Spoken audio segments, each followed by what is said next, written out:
Hi, my name's Lisa Smith, and this is my book, Girl Walks Out of the Bar. It is my memoir. It's about my descent into and recovery from high-functioning alcohol and cocaine addiction as a corporate lawyer in big New York City firms. So tell me about the moment when you knew you had to go to get help. It was nothing that came out of the sky, nothing that was so scary. There was no giant tumultuous event that made me finally decide I had to get help. I had been drinking and using cocaine throughout the entire weekend before the Monday that I got help. I had shut myself into my apartment, as I did frequently, to do this under the guise of I need to work.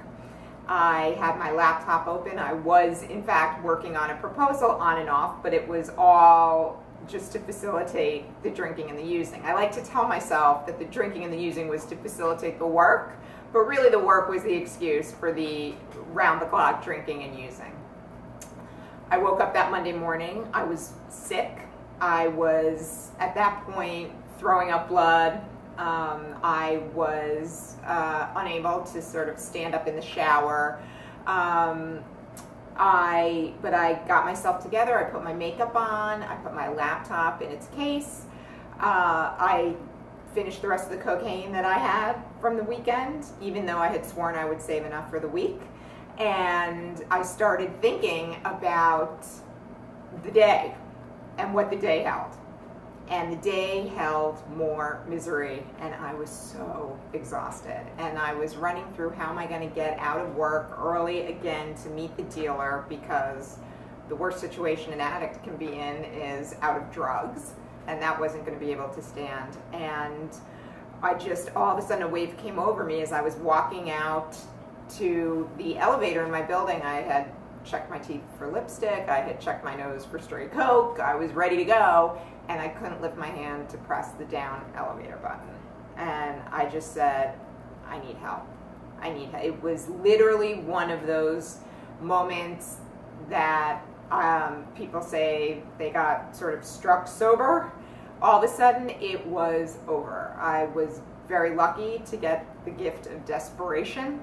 I knew I needed help, and I knew I needed to move fast or I was going to back off my resolve. And I just gave into it. I went into my apartment, poured another glass of wine, and called the one friend in my building who I knew could come right up and could help me do this. And I knew if I called him and asked for this, I knew I couldn't go back. And so he helped me. So he came up.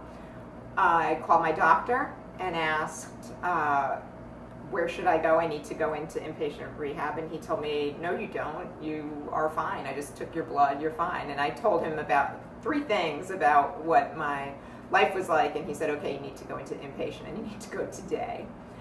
For some reason, I wanted to stay in the city. And he said my health insurance, I could go to a place in Hell's Kitchen. And I said, oh, no, I'm not going to detox in Hell's Kitchen. I won't do that.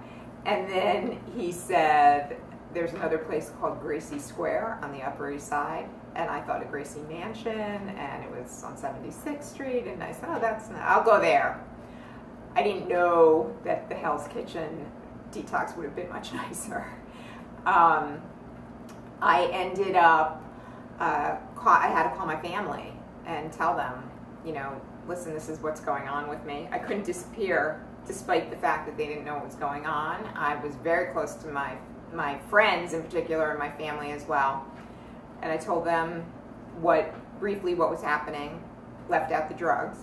And then I started calling my friends, and my friends came over from anywhere, investment bankers and financial services executives, and everybody left work on Monday morning, came to my apartment, started drinking to finish off all the booze in the apartment, and then took me to detox. So that was how it started.